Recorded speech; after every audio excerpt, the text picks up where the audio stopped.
Hello and welcome, beautiful people, to another newsletter from Myofascial Health and Fitness. It's April 2014 and the topics today are some fun foods for Easter, events around Perth.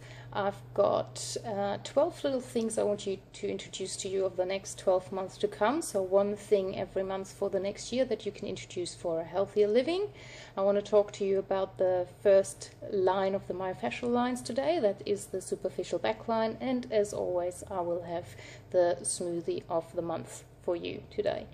So to start off with, I want to show you some fun foods for Easter. So it's not going to be any difficult recipes or anything. It's just something you can do to your food to make it a bit more fun, presenting it to your kids or even the adults with the kids inside. So check out the following pictures. The first two pictures you'll see here are very similar to each other.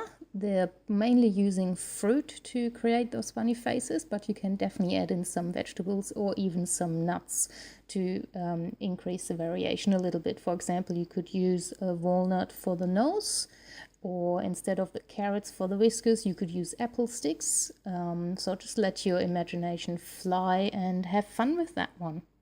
The third picture you see is a veggie version. The face is based on a rice cracker with an egg, tomato, celery for the nose, and the whiskers. For the eyes you could use dollops of Vegemite, which would go really, really nice with the egg.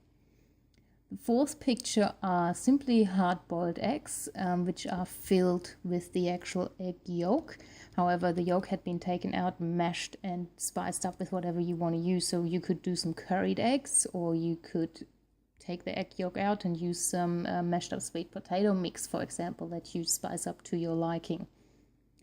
The next picture is a really cute one. It's really just a dip with some vegetables filled in some potter plant pots. I don't know how you call those. So this one is really easy. For the dip filling, you can use whatever you like. Make your own yogurt dip, garlic dip, tzatziki, whatever floats your boat. And then obviously you can put in whatever vegetables you like or serve on a different plate. Celery stalks, leave the leaves on and stick them in there. That looks really nice. Or as you can see on the picture, just use your carrots. And the last one I really, really like. I think it's just adorable. They're fruit baskets, and the actual basket is a melon. So as you can see on the picture, it just looks absolutely adorable. And if you want to include that for your kids on the hunt, I reckon that's a really, really nice idea to do. All right, I hope you like those ideas and gives you a bit of a fun bit to do over Easter. And yeah, so let me know how you like these. Next thing I want to talk to you about is just events that happen throughout the year all over Perth. Just a quick look at myself. Here's a photo of myself from last weekend.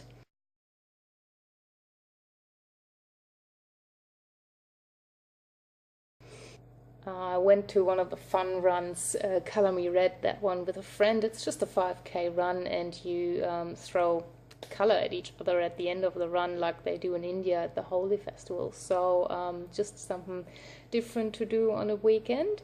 And it's, as I said, it's just one of many events that happen all over Perth. On my website I have a tab.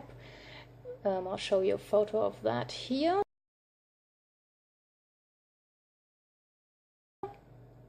If you click on that, you'll find quite a lot of events that happen throughout Perth. I can't promise that it's all of them because there is a lot happening, and most of those events are sports related. However, there's always the little odd one in there that got nothing to do with sports, but just a nice social day out. So have a look, make sure you check back if you got a weekend ahead and you don't know what to do with yourself. Number 3. As I said, for the next 12 months to come, every month I want to just give you one thing you can change in your life or implement in your life to make a healthier living. And the first one today is something I wrote a blog about not too long ago. I will include the link again here in the video as well, in the actual written blog as well. And it's about hydration. So yeah, just make sure you drink enough water. Minimum of 2 liters recommended. If you do sweat a lot because of exercise or you're in a warm environment, if you're drinking lots of coffee or sugared sweetened drinks, make sure you add that up with water again as well to counteract what happens in your body. And I don't want to go too much into depth with it because, as I said, I just wrote a bigger blog about it, so just go back to that and have a look and listen.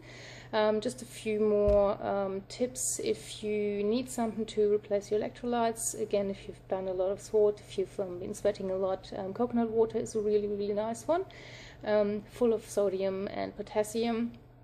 So ditch your sugared sport drinks and go for some coconut water. And if you do need some flavor in your water, have a bottle ready and then just fill some fruit into it. You can use strawberries, any citrusy fruit, lime, lemon, orange, really, really nice. Kiwis and pineapple goes really nice as well. And just let the flavors soak through the water and enjoy your sip.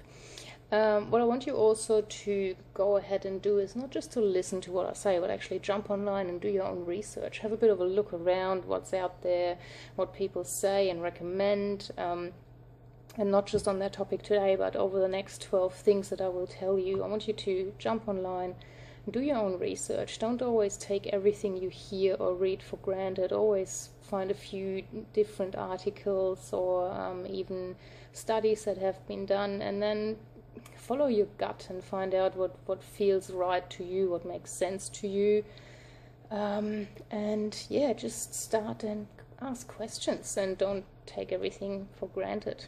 So I'll encourage you to go ahead and start doing your own research. Right. Number 4 today, the myofascial lines. The first I want you to introduce to, it's called the superficial backline. Here's a picture of that.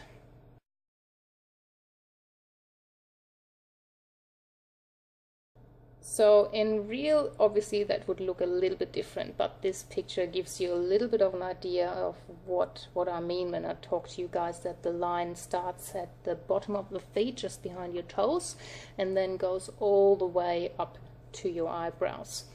As you can see, the myofascial superficial backline is actually 2 lines going on either side on the body, but we speak about it in 1 line. So the superficial backline supports the body in a full upright position, preventing it from falling into a forward bend. So in our original fetal position, we're quite curled in. Obviously, you know, when we come out of the womb, we're nicely curled, and as we age, as we grow, as we mature, we come and open up and stand up right. In movement, the superficial backline is there to extend ourselves and to hyperextend, so going into a backward bend, with exception at the knees. So at the knees, as you all know, we actually flex. Okay, so that's what the myofascial line does in terms of movement. So in terms of characteristics of the superficial backline, you could say it's there for maturity. People talk about it in terms of openness, courage, stamina, but also being grounded. To make you feel your superficial backline, I'd like to show you something, and I'd like to do and try this for yourself. So I've been sitting for quite some time now. I've been doing quite a bit of exercise this morning, but I'll be rather stiff by now. So what I want you guys to try is just to go into a forward bend. I don't know if you can see my feet here, yep. And just go down, see how far you can reach, feeling comfortable. So when you start feeling a bit of a tension there, just see how far you can come down, get a feel of what you feel like, and come back up, and remember roughly how far you were able to bend down. Now I want you to grab a golf ball, put one foot on top, and then just start rolling that golf ball along the sole of your foot. Nice and slow. See if you find a few areas maybe that feel a bit more tender to you, so spend a bit more time there. Really roll that around, put a bit of pressure on it, not too much. It can get a bit uncomfortable, like it does for me on the inside here. So again, you can stay there a bit longer and just play with that a little bit till it eases off. and then go back right into the middle, all the way up to the front, to the toes, as I said, just behind the toes. So these are your toes, so just on the bridge there. Give it a nice roll along there, on the side. And then switch feet. Go for the other side as well. Nice solid ground underneath, so you got a good grip. It's important. The left doesn't feel as bad as the right for me, which is nice. Alright, hope that is enough for the demonstration. So once you're done, just tuck that all aside, and then again, feet together nice and close, and go for your forehand. Look at that, go for your forward bend. So I was nowhere near the floor just before then. And yeah, so that's, I hope you guys get a similar reaction doing that. So you can see just by manipulating the sole of the feet, the start of that superficial backline, you get a reaction through the whole chain, enabling you to bend forward much more. So I think every time I do it, it's just really awesome. I'm really excited about it. So yeah, go and have a feel with it, have a play with it, and just see how it makes your body feel and how it affects you as well. Okay, the next thing I want to explain about the superficial backline is, again, comes back to the fetal position. So when we're born and we're in this position here, we've got what we call primal curves. So we've got a primal curve here on the back of the head. I'll show you a photo of that as well. We've got the primal curve on the head, on the thoracic area here, so just around the shoulder blades. Then we've got the hips. No, actually, hang on. We've got the got the hips. We've got the knees, and we've got the heel of the foot as well. They're your primal curves. As we mature, as we start to come upright, we develop secondary curves, which is the cervix, the neck, the lumbar, the lower back. Actually, I think the knees is the secondary curve. Sorry about that. As again, so I'll show you a little photo in a second. The knees, and also the sole of your foot is part of the secondary curves as well.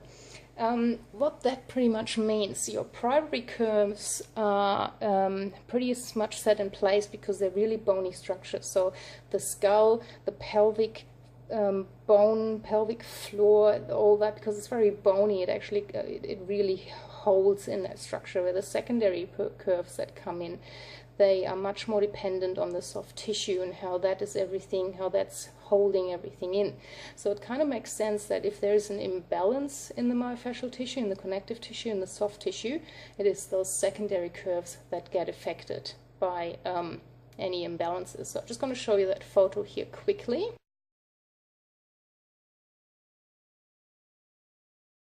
And as you can see, yes, the knees are the secondary curve as well, so sorry about that. So yeah, so as I said, if you can, as it makes sense, so those secondary curves are going to be more affected if there is imbalances in the myofascial lines. And some of the most common things that we can see if there's any issues is either flat or cupped feet, and yes, you can get both, but I'm not going to go into that because that's going to just take way too far from here. Both is possible. You will often have locked knees, hyperextension through the lumbar area, hyperextension through the cervical area, so you get a lot of sway backs, so nice pokey bum, and really hard curve here in the lumbar area where it should be nice and tucked under, and a lot of people as well here in the cervix. Hyperextension pretty much means a lot of that happening. So a lot of us sit like this, so we sit like this in front of the computer, and theoretically if we stand up now, this actually goes like so, but it's fore and upwards, so it's a bit of a weird posture what's happening there. So usually we end up with an even more extension through the neck there. So they're the most common things that we usually see. And one more thing I want to take your attention to is one curious fact. You probably all ever heard and you know that cats always fall on their feet. I'm not sure if you wondered why, or if you know why. Fact is that our eyes are actually connected with our spine. If you take your fingers right onto where your hairline is here, and just tuck your fingers kind of slightly under the skull there, and you move your eyes from side to side and up and down, you should actually feel slight subtle movements down there in the tissue. And what happens, what cats can do is, as soon as they fall, they manage to use their eyes and their balance thingy in their ear to orientate themselves horizontal in the three-dimensional space and put their feet under their bodies. Hence, they always land on their feet. For us humans, over evolution and whatever, we're not able to react that quickly anymore, unfortunately. But as I said, you can feel that connection still happening. So whatever our neck does, the spine will follow. So if we have an overextension happening here, it makes sense that we end up with pain in the shoulders, pain in the lower back and the mid back, all the way down to the hips. And I hope that will give you a bit of an explanation why I always work more than just one area, even if someone comes to me and says, oh, I've got shoulder or neck pain, and I always say, all right, let's open up the chest, let's see what's happening further down the track. And not just work on that, because if I work only on the area where it hurts or where you feel it, it's only a symptomatic relief most of the time. Usually there is more involved, and again, as I said, I'm only doing the superficial backline today. There is a lot more to come, and they all interfere and interlink with each other, so it's hard kind of just to look at one, but I hope it will over time explain things to you a bit more, and once we get the whole picture of all of them working together, it will make even more sense to you. So stick with me, and I hope you enjoy the little sections about those lines. To finish up, this one's actually a smoothie, because I've been a bit lazy with my juicing this month, I have to admit. What I've done over the last couple of months, when we were in mango season, I bought a lot of mangoes, and I cut them all up and I put them in the freezer, and now whenever I feel like, I just grab a few cheeks out of the freezer and I'll make myself a nice little mango smoothie. So again, there's a little picture attached here. All you need, as I said, is some frozen mangoes, some yogurt, preferably just plain organic, some milk. If you want to use cow's milk, go for it, but any nut milk or goat milk will do, preferable organic, and that should actually do the trick. If you feel you need it a bit sweeter, add some honey to it, and otherwise go ahead and enjoy. That's it for today. I'm out. See you next time.